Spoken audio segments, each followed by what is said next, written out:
Darwin? Anak, gising na. Nagluto ako ng... Hindi. Anak ko!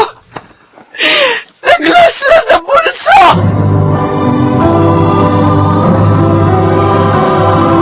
Handog ng DZRH ang tunay sa kanyang panahon. Kung minsan nabiguna na ang tao, ay tila baga binabalikan pa siya nito. Mga kaibigan, narito't ating pakinggan ang naging karanasan ni Catherine sa ating dunang sa kanyang panahon.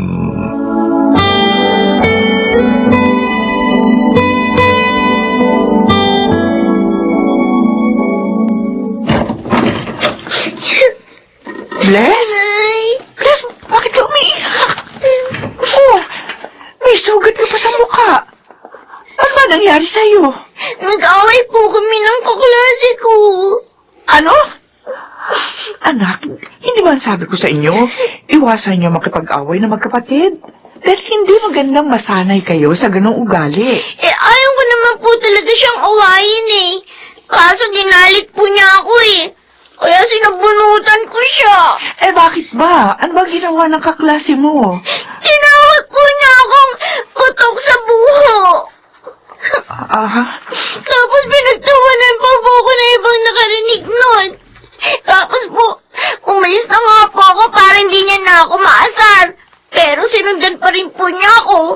Kaya nagalit na po ako. Hayaan mo. Pupunta ako bukas sa school mo. Kakausapin ko yung teacher mo. Para pagsabihan niya ang batang yun.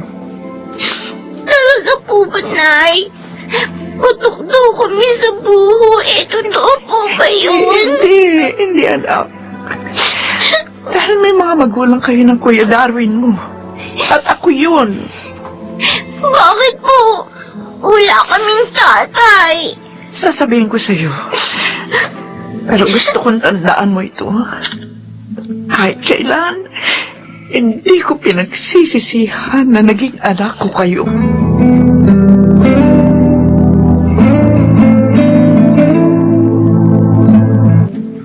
Bakit naman hindi maaari, Catherine? Birthday ko naman ngayon. Pasensya na. May overtime kasi kami ng mga tauhan ko, Apollo. Iba na lang isama mo sa dinner.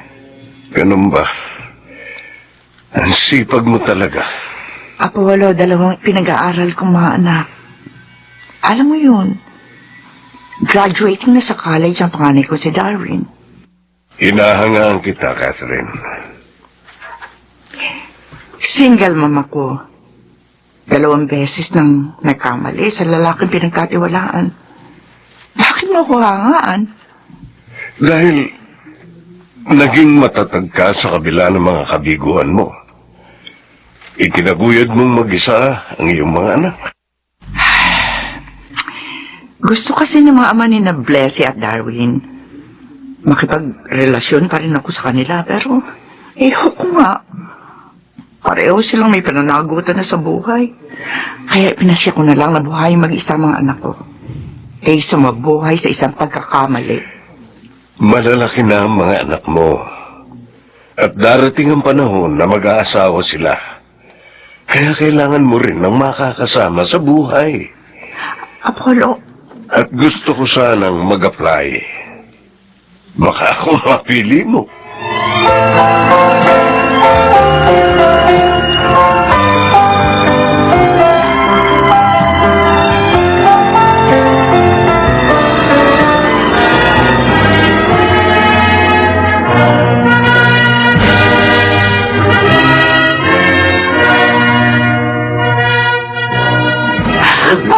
Congratulations, Darwin. Salamat po, Nay.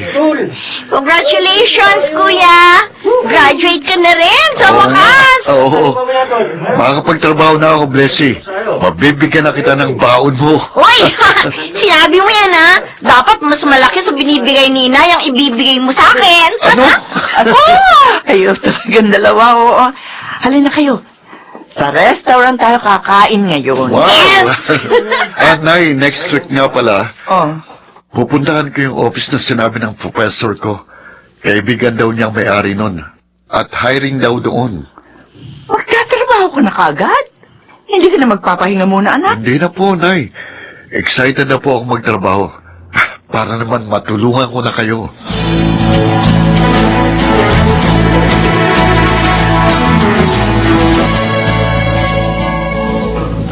Aba, bakit po ang dami ng hapunan natin, Nay? May bisita tayo, anak. Sino po? Si Mang Apollo? Dito po ba siya magdi-dinner? Hindi, ikaw. Si Jean ang bisita natin, yung girlfriend ng kuya mo. Papakilala na raw niya sa atin. Ba, serious niya ata si Kuya sa Jean na yun, ah. Baka mag-asawa na siya, Nay, ah. Paano na yung promise niya na pagtatapusin ako sa college? Oh, wala namang problema doon, Blessy. Narito naman ako. Pag-aaralin pa rin kita, kaya hindi ka dapat mag-alala. Pero 2 years pala siya nakakapagtrabaho. 2 years pala kayong natutulungan. Ayos lang yun. Basta ang importante, hindi niya ako biniko. Nakatapos siya sa kolehiyo. May stable job na. At mapaghahandaan ang bubuuin niyang pamilya. Hindi po kayo nagagalit? Kahit mag-asawa na po si Kuya Darwin? Oo naman. At kahit mag-asawa ka rin pagkatapos mo mag-aral, hindi ako magagalit. Dahil nauunawaan ko kayo. At mahal na mahal ko kayo.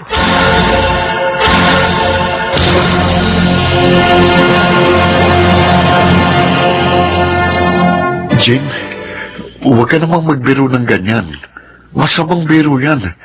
Alam mo namang mahal na mahal kita. Mahal na mahal din naman kita, Darwin, eh. Oh, Kaya lang, sorry. Hindi ko talaga matake yung pinagtapat mo sa akin tungkol sa family background mo. eh, Tsaka, baka mamaya hindi rin matanggap ng parents ko yun. Jane, Imagine, magkaiba pala yung father niya ni Blessy. Ano ba yan? kahit naman nagkamali si inay, sinikap niyang ituwid yun. At naitaguyod pa rin niya kami kahit mag-isa lang siya. Kahit na. Jane, Ang dumi pa rin. Kasi gusto ng parents ko, may good family background yung lalaking pakakasalan ko. At yun din yung gusto ko. Kaya, kalimutan mo na lang ako, Darwin. mahal na mahal kita eh. I'm sorry.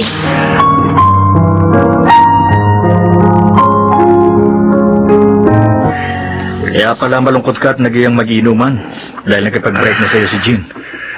Sakit, Pabs. Mahal na mahal ko siya eh. Mabuti na yun na hindi siya nakatuluyan mo. Pabs, Hindi maganda ugali niya eh. Mata pobre, mapanghatol. Kalimutan mo na lang siya, pare. Marami pa namang iba dyan. hindi ko alam. Hindi ko alam kung makakaya kong gawin ang sinabi mo.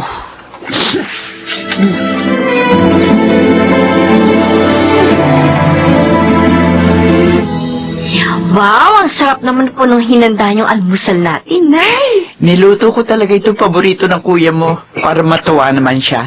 Napansin ko kasi ha, nito nga nagdaang araw, parang may problema siya. Matamlay. Oo nga po. Napansin ko rin yun eh. Minsan nga, umuwi pa siya ng lasing. Ganon? Hindi mo sinabi sa akin yun. Eh, sabi kasi ni Kuya, wag ko na raw sabihin sa inyo. Tulog na po kayo na dumating siya eh, dahil masama yung pakiramdam niyo. Kailangan malaman natin ang problema ng kuya mo. Teka, tatawagin ko na siya. Pagkatapos natin kumain, kakausapin ko siya. O, dito ko muna ha. Opo, Nay. Ano kayang gumugulo sa isip ng panganay ko? Hindi naman siya umiinom ng alak. Bakit ginawa niya yun? Doon ako sa kanya, singit na nga siya. Darwin? Anak, gising na.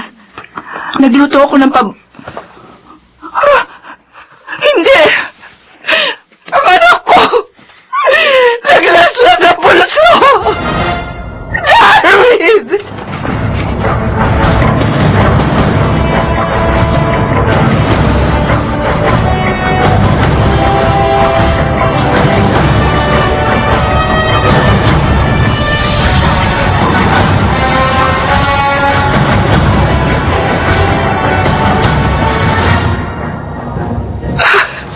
Nang matanggap ko ang tawag mo, nagpunta na agad ako dito sa ospital. Ano ba nangyari?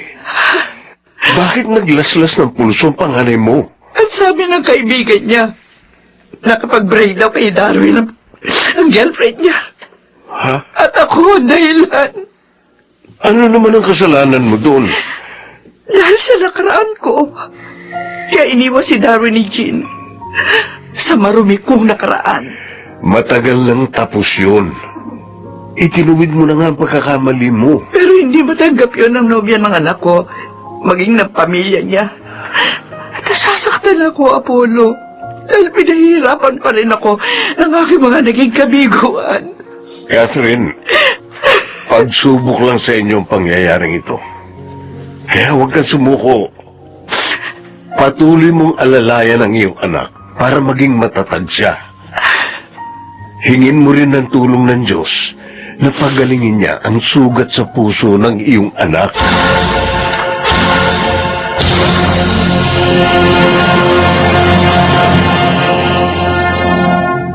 Pabuti naman at malakas ka na, Darwin. Oh, Pabs.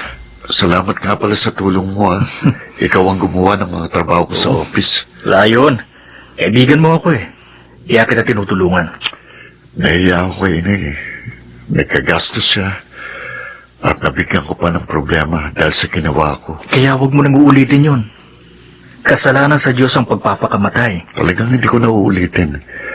Hindi ko dapat hayaang masirang buhay ko dahil kay Jean. Tama? Pare, may ipagtatapat ako sa'yo, ha?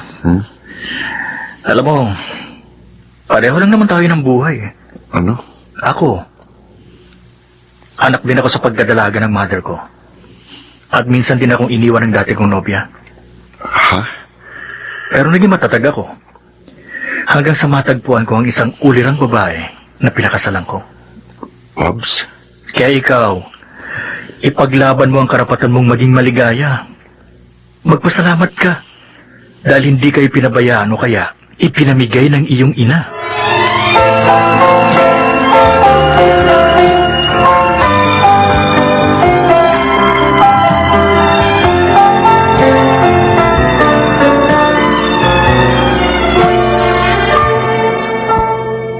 Talaga, mga anak?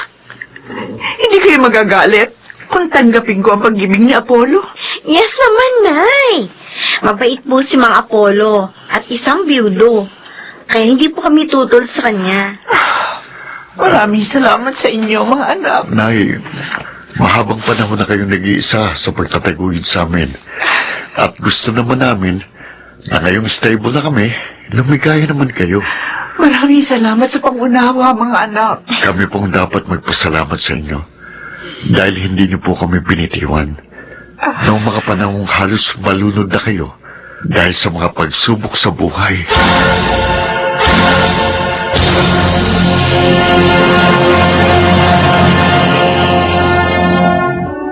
Ang bawat kabiguan ay may hatid na katatagan.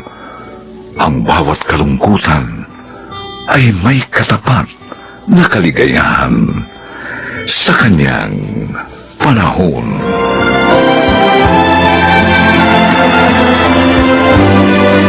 Mga nagsiganap, Susan Robles, Phil Cruz, Chiquit del Carmen Amor, Rosana Villegas, Lionel Benjamin, at Maynard Landicho Jr. Nilapatan ang tunog ni Jerry Butia. Sa musika ni Buboy Sanog. Supervisyong teknikal ni na Eric Lucero at Bong Muyar. Ang kasaysayang ito'y mula sa panulat ni Telma Corporal Alcantara. At sa pinagsamang direksyon ng inyong lingkod, June Martin Legaspi at Bobby Cruz. Sa kanyang panahon.